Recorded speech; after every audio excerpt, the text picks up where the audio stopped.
At the beginning of the story, we met a young boy named Tommy, who had gone into the woods with his father and brother to hunt animals. But Tommy never liked hunting, so when his father told him to shoot a duck, he intentionally missed the shot. Unfortunately, the bullet accidentally hit a squirrel instead, leaving the poor animal writhing in pain. Tommy couldn't bear to watch it suffer, so he begged his father to help save it. But his father coldly replied that they never left an animal suffering. He handed Tommy a knife and told him to finish it, then walked away. Tommy wanted to save the squirrel's life. At that moment, Dolittle's clever macaw, Polynesia, had been watching everything. She called Tommy over and led him through a secret path into the animal sanctuary. Tommy was amazed by what he saw. The place was filled with animals of every kind, and he quickly made his way toward John's house. But suddenly, he spotted a giant polar bear. Terrified, Tommy stumbled backward and got caught in a trap hidden on the ground. Then we were introduced to John Dolittle, who was getting ready with the help of his animal friends. He was calmly playing chess with his gorilla friend, Chi-Chi. But when they noticed a human tangled in the trap outside, everyone panicked. John hadn't spoken to humans in years. Long ago, he used to heal both people and animals. But after his wife Lily died during a voyage at sea, he lost all desire to live and shut the gates of his sanctuary forever. Just then, a young girl approached Tommy and told him she had come from Buckingham Palace. She said the Queen herself had sent her. Her name was Lady Rose, and she was looking for John. Rose helped Tommy down from the trap, then walked to the house and knocked on the door. Chi-Chi opened it, but being a very timid gorilla, he got so scared of Tommy that he instantly fainted. Inside, Dr. Dolittle heard Rose's voice and quickly tried to hide, but Rose spotted him right away. She told him the Queen urgently needed him at the palace because she was gravely ill, but John firmly refused. He said she should leave because he no longer treated humans. Then he turned on a machine to feed all the animals. At that moment, Tommy stepped inside and told John that he had an injured squirrel. He admitted he had accidentally shot it and begged him to save its life. Then he gently placed the squirrel in front of him. John examined the squirrel and realized it was still breathing. The squirrel introduced himself as Kevin. Since John could speak with animals, he understood him perfectly. Dolittle immediately decided to help. He asked all of his animal friends to prepare for surgery. Everyone rushed into action, and together Dr. John and his team successfully saved Kevin's life. Rose and Tommy were stunned when they saw John talking to animals as if it were the most normal thing in the world. Tommy became even more excited and told Rose that he wanted to become Dolittle's apprentice so he could learn to talk to animals too. Rose then explained to Tommy that the Queen had given this sanctuary to John so he could care for animals. But if the Queen died, ownership would return to the royal family, and the sanctuary would be taken away from him. Polynesia overheard this conversation as well. After treating Kevin, John went to rest. Kevin soon woke up, but he was furious with Tommy for nearly killing him. Polynesia then told John they had no choice but to help the Queen. If they didn't, the sanctuary would be taken away, and all of them would be left homeless.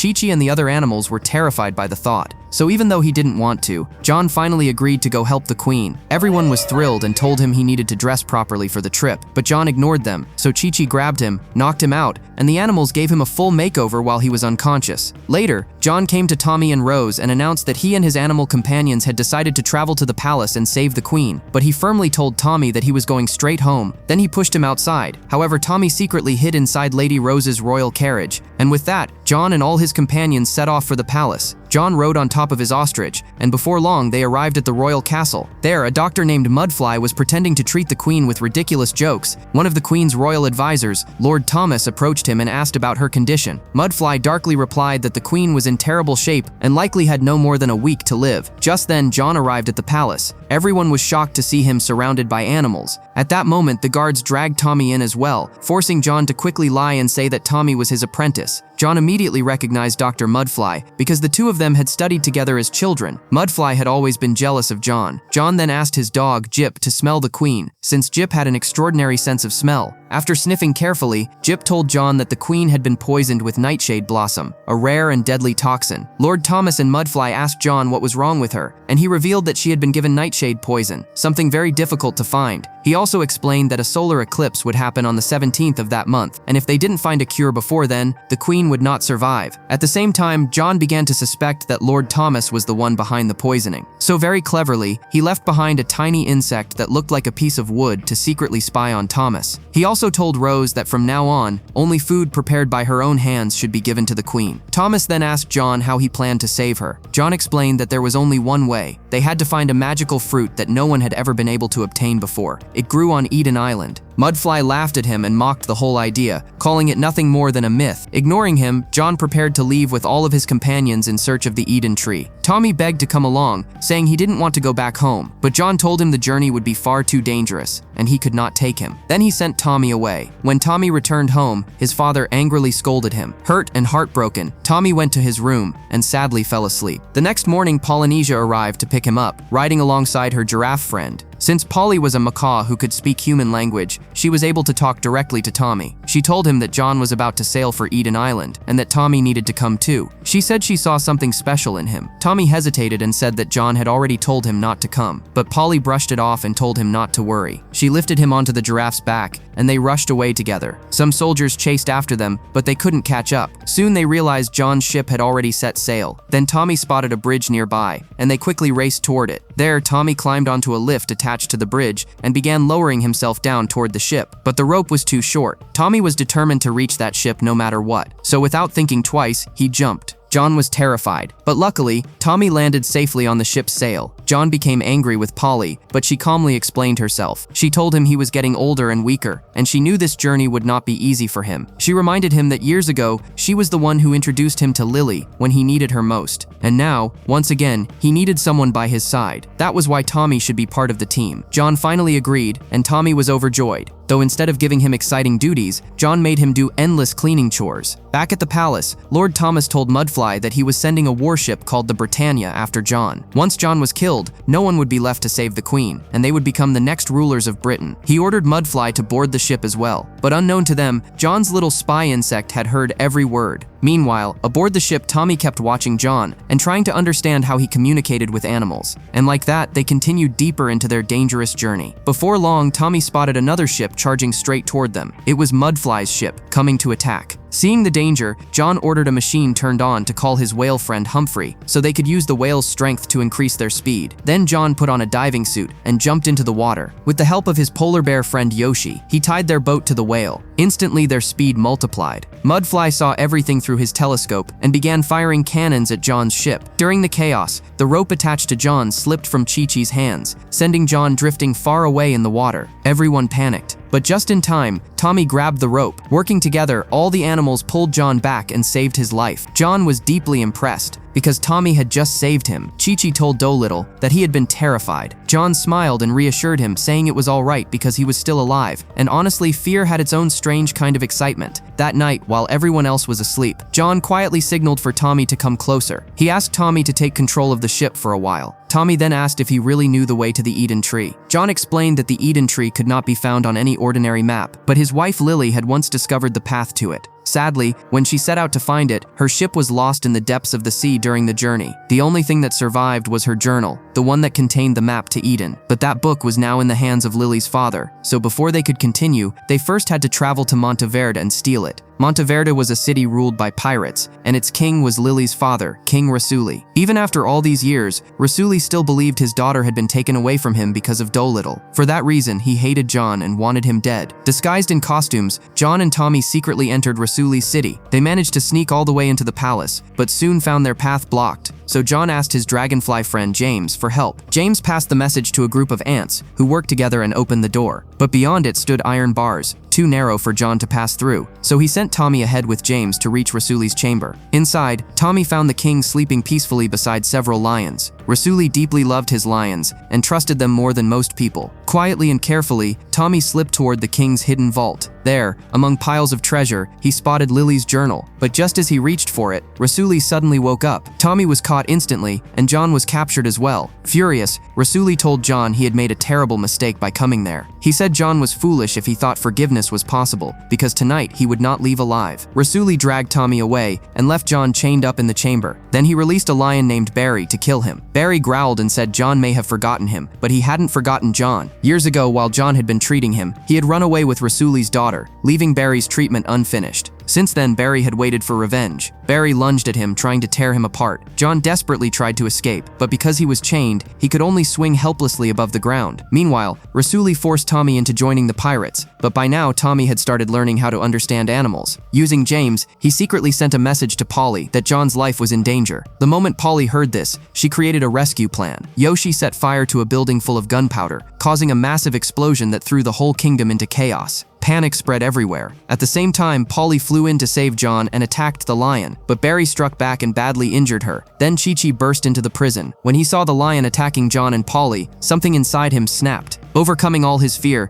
Chi-Chi charged forward with all his strength and slammed into Barry, knocking the lion unconscious. Elsewhere, Tommy managed to sneak back into Rasuli's chamber, grab Lily's journal, and run straight to John. But before they could escape, Mudfly and his men surrounded them. Mudfly snatched the book from Tommy's hands. John asked him what he hoped to gain by murdering the queen. Mudfly proudly replied that with power, he could have anything he wanted, and with the help of Lily's journal, he would find the Eden Tree himself and become famous in the world of science. Then Mudfly left with his men, but before sailing away, he completely destroyed John's ship so no one could follow him. Back at the palace, the queen's condition was growing worse, and time was quickly running out. On the other side, Tommy told John that they could not give up now. He said if Lily were still here, she never would have given up either. John looked at him and said Tommy knew nothing about Lily. He explained that she was an incredible woman who filled every single day of his life with happiness. But one day, she was suddenly gone. John admitted that he wanted to go with her, to leave this world behind. But before she died, Lily had asked him to stay and keep caring for the animals. King Rasuli overheard everything. For the first time, he truly understood that John and Lily had deeply loved each other. Realizing the truth, his anger faded. He chose to spare John's life and even gifted him one of his old boats. With that, John and all his companions set sail once again. Using the help of friendly whales, they chased after Mudfly across the sea. After several days of travel, they finally reached Eden Tree Island. Mudfly had already arrived and was desperately searching for the legendary tree. John and his team entered a mysterious cave. When John touched one of the rocks, he discovered traces of foxfire fungus growing on it. That told him the Eden Tree had to be nearby. But before they could move farther, Mudfly and his men appeared and captured them. Their shouting echoed through the cave and awakened something terrifying. A giant fire-breathing dragon suddenly opened its eyes. Enraged, it attacked everyone in sight. John and his companions quickly hid, while the dragon began taking down Mudfly's men one by one. Then it turned toward John, grabbed him, and prepared to crush him. But John understood the dragon's language. He calmly told her that he knew guarding the Eden Tree was her duty, but she would not survive much longer because she was badly injured. Just then, the dragon cried out in pain. Her stomach hurt terribly because she had swallowed too many soldiers' armor pieces, weapons, and metal scraps over the years. John and his animal friends quickly got to work. Together, they treated the dragon and cleaned all the junk out of her stomach. Almost instantly, she felt relief. Grateful for their kindness, the dragon personally guided them to the Eden Tree, hidden behind a waterfall. There, John finally picked the magical fruit they needed to save the queen. But when they returned to the palace, it was too late. The queen had already died. Just then, John and his companions rushed inside. Lord Thomas and his men tried to stop them, but they managed to reach the queen and pour the juice of the Eden fruit into her mouth. Moments later, life returned to her body. The queen opened her eyes and was completely healed. Rose and all of John's companions were overjoyed. Then John's tiny spy insect revealed the truth. Lord Thomas had tried to murder the queen and had poisoned her food. When the guards searched him, they found the vial of poison still in his possession. The queen immediately ordered Thomas thrown into prison. Then she warmly thanked John for saving her life. In the end, John reopened his animal sanctuary to the public once again. People came from everywhere so he could treat their animals, and Tommy proudly stood by his side, helping him as his apprentice. If you enjoyed this story, then you'll love this next one. It follows a man who can talk to animals, and when a powerful tiger needs help, he becomes the only one who can save it. Click the next video and keep watching.